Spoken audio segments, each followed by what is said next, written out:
Bien, vamos a dar comienzo a la unidad denominada transformada discreta de Fourier para la materia procesamiento digital de señales de la Facultad de Ingeniería de la Universidad Nacional del Comahue.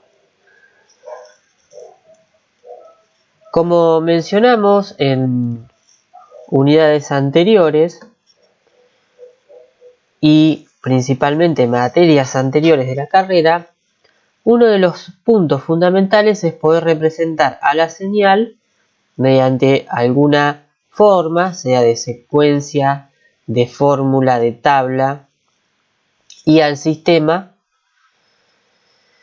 pero también es fundamental a la hora de buscar una implementación o un cálculo numérico poder obtener una representación mediante un número finito de elementos que nos permitan resolver las distintas situaciones del procesamiento de señales de una forma computacionalmente accesible.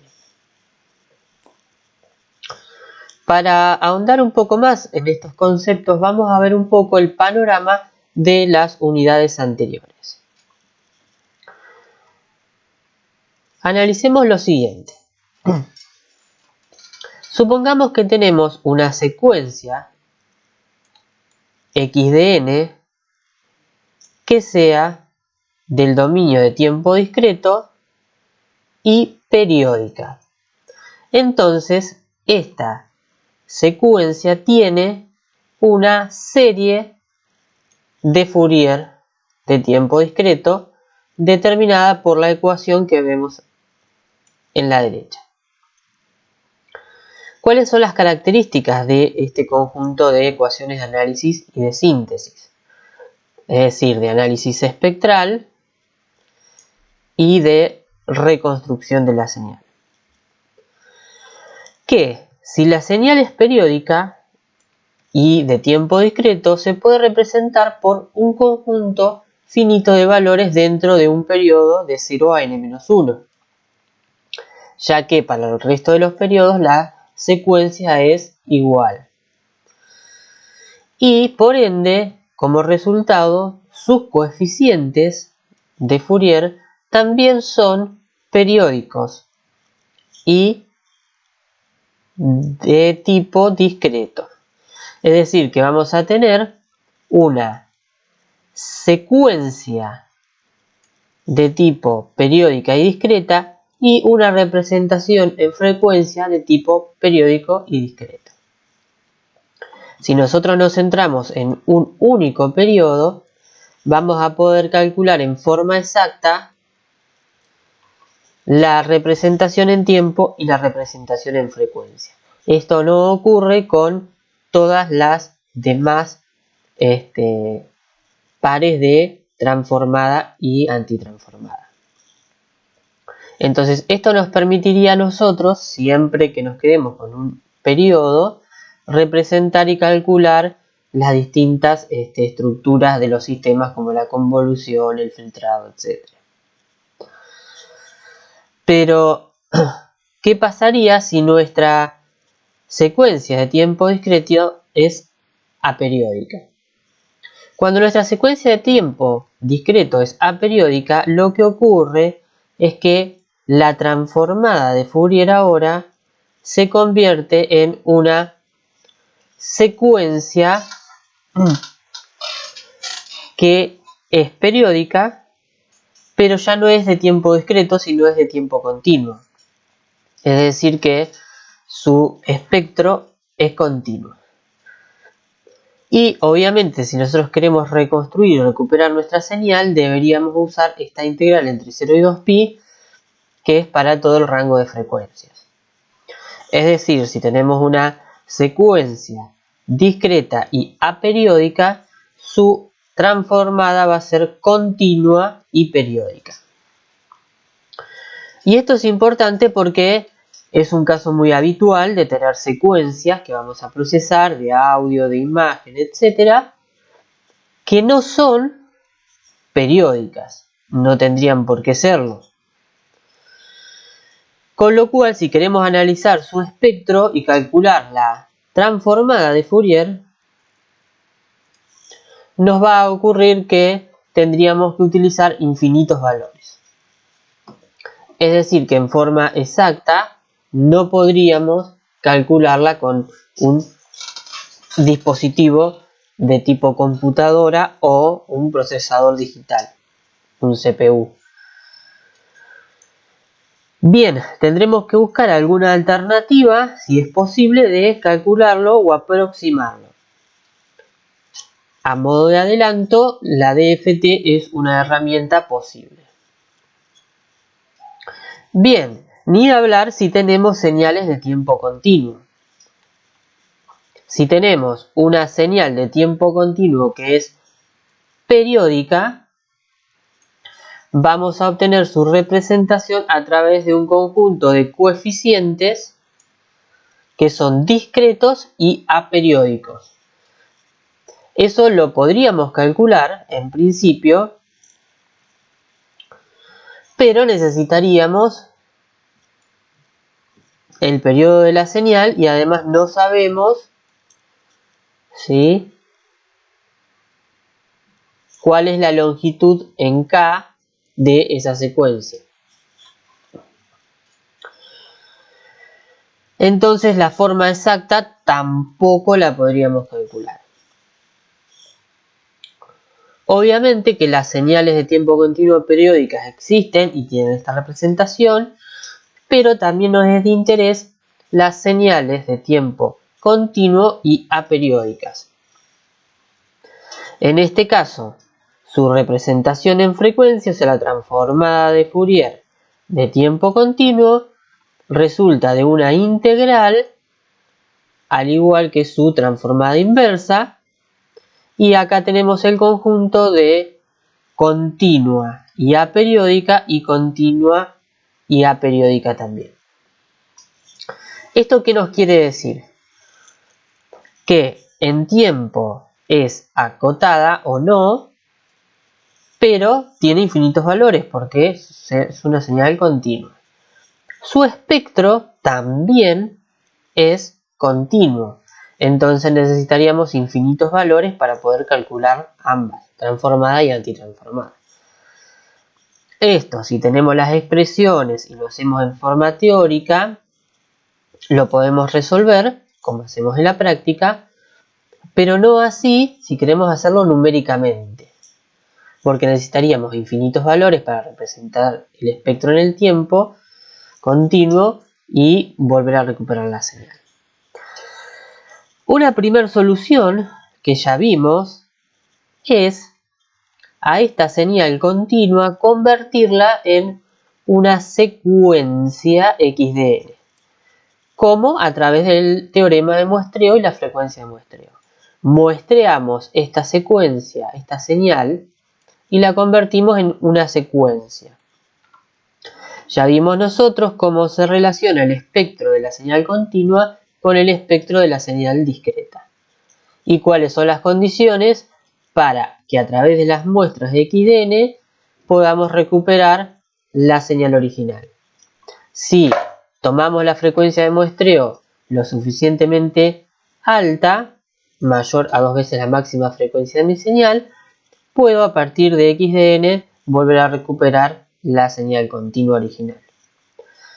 Con lo cual, en ese orden de situaciones, si nosotros usamos el teorema de muestreo, estaríamos alivianando la condición de que en tiempo sea continua de infinitos valores y la tendríamos en un caso de una secuencia que tiene un número finito de valores.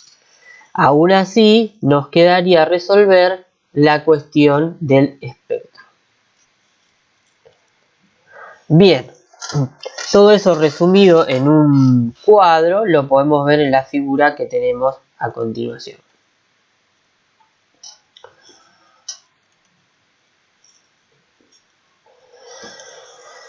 Entonces, si nosotros cumplimos con la condición del muestreo, podríamos recuperar adecuadamente el espectro de una señal. Pero recuerden que para esto no tiene que haber aliasing. En el caso de que haya aliasing, nosotros tuvimos que de alguna manera recortar el espectro con un filtro anti-aliasing, estaríamos teniendo una pérdida de información. Si esta información no es de gran importancia o lo que está en esas bandas que recortamos es ruido o una señal que no es de interés para el proceso, podemos hacer perfectamente el muestreo de reconstrucción. Si la señal ya es de banda limitada y garantizamos que fuera de esa banda no hay otra señal de interés ni nada, a través de un filtro anti-aliasing podemos hacer el muestreo y luego la reconstrucción. Entonces nos vamos a centrar en qué pasa con una secuencia discreta y aperiódica que tiene un espectro a través de su transformada de Fourier de tiempo discreto, continua y periódica. ¿Cómo podríamos resolver de alguna manera con un número finito de valores el espectro? Si nosotros conseguimos de alguna manera hacer eso, estaríamos utilizando un número finito de muestras en tiempo y un número finito de muestras en frecuencia.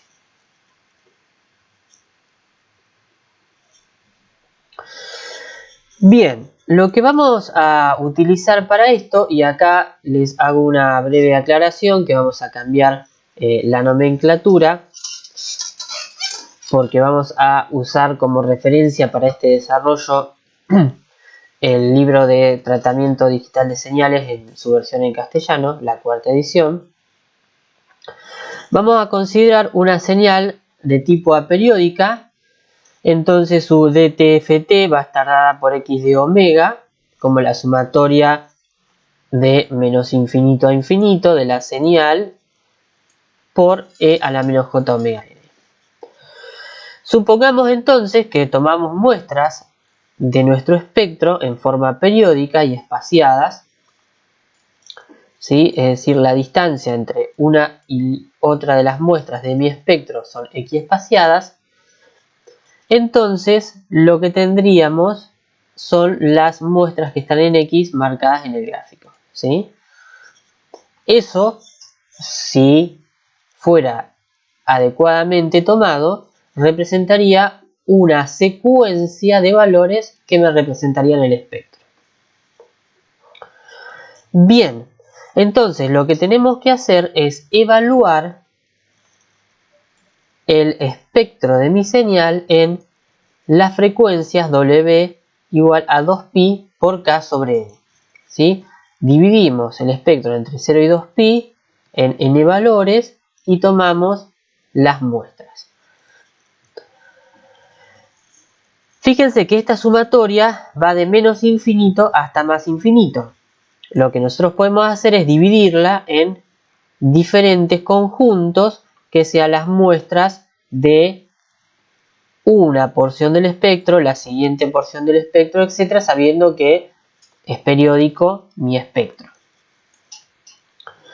¿Por qué? Porque vamos a trabajar un poquito más la expresión y si cambiamos el índice de la sumatoria podemos llegar a la ecuación 3, donde lo que vemos es una sumatoria de 0 a n-1, la exponencial compleja negativa y adentro un argumento. Este argumento es, si lo vemos respecto de la secuencia x de n, su versión periodizada. ¿Sí? La vamos a denominar como xp. Entonces, esta versión periódica que se formó al tomar muestras en la frecuencia es una secuencia discreta periódica. Al ser una secuencia de tiempo discreto periódica puede ser representada mediante su serie, ¿sí?, a través de los coeficientes C sub k. ¿Cómo calculamos esos coeficientes C sub k? Mediante la ecuación 6. Bien, si comparamos las ecuaciones 3 y 6, lo que vemos es que los coeficientes C sub k no son ni más ni menos que una versión escalada en 1 sobre n de las muestras del espectro de mi señal. Entonces, la versión periódica puede ser expresada de la manera que vemos en 8. Entonces, la expresión 8 lo que me representa es una forma de encontrar la secuencia periódica a través de las muestras de mi transformada de Fourier original. ¿Sí? Entonces, a modo de resumen, calculamos la transformada de Fourier de tiempo continuo, le tomamos muestras y con esas muestras podemos recuperar una secuencia, pero no la secuencia XDN, sino la secuencia XP. Bien, entonces, ¿qué hicimos? Teníamos una secuencia XDN, calculamos su transformada, pero su transformada tiene infinitas muestras, entonces lo que hicimos es tomar muestras, es como aplicar una especie de teorema de muestreo, o un muestreo de alguna manera, vamos a ver qué condiciones y qué pasa con la señal, y después a partir de esas muestras recuperar una secuencia. El problema fue, en principio, que lo que obtuvimos no fue la secuencia original, sino una secuencia periódica. Entonces, el procedimiento parecería ser correcto, pero todavía no podemos garantizar de que vamos a recuperar la secuencia original y el espectro original. ¿Sí? Lo que sí podemos recuperar es la secuencia periódica. Esto es análogo al teorema de muestreo. En el teorema de muestreo teníamos una señal continua a la cual le tomábamos muestras y luego recuperábamos una señal. Esa señal, si no había aliasing, era la señal original, y si había aliasing, no. Bueno, acá nos pasa lo mismo. Si nosotros miramos un ejemplo donde tenemos una secuencia discreta y aperiódica, calculamos su transformada, tomamos las muestras y recuperamos la señal X de P. Si se da esta condición, que el número n es mayor que la longitud de la señal, cuando nosotros recuperemos la porción de mi señal, vamos a recuperar la señal correcta. Entonces, si se cumple la condición de que n es mayor o igual que l, vamos a poder recuperar en forma exacta la secuencia x de n. Y por último, si recuperamos x de n, vamos a estar recuperando x de omega. Es decir, análogo al teorema de muestreo para señales, el muestreo en frecuencia como condición implica que la secuencia x de n tiene que ser de longitud finita y además que el n con el que yo voy a tomar las muestras tiene que ser mayor a la longitud de mi señal. Si no cumplo con esa condición y el número de muestras que tomo es menor a la longitud de la señal, esto puede ser porque sea de longitud infinita, lo que voy a tener es que cuando quiera recuperar la secuencia, lo que voy a tener es una versión con aliasing de mi secuencia XD.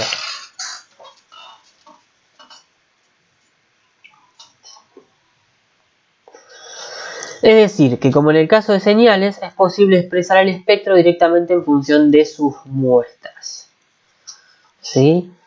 Estas muestras es lo que vamos a ver un poquito más adelante, lo que se denomina o lo que se puede calcular con la transformada discreta de Fourier, la DFT. Para obtener la fórmula entonces de cómo calcular esto, lo que podemos hacer es, una vez que recuperamos o tenemos las muestras del espectro, interpolar esas muestras, como decíamos con el reconstructor ideal en la reconstrucción de señales, el espectro X de omega. En este caso, la función interpoladora ideal, denominémosla así, es la función PW, la cual es 1 sobre n por la sumatoria de 0 a n-1 de la exponencial e a la menos j omega n. Esto, si lo trabajamos un poco, nos va a representar la función que tenemos acá. Esta función interpoladora es similar a seno de x sobre x, pero es periódica y la podemos ver representada en esta forma que tenemos acá.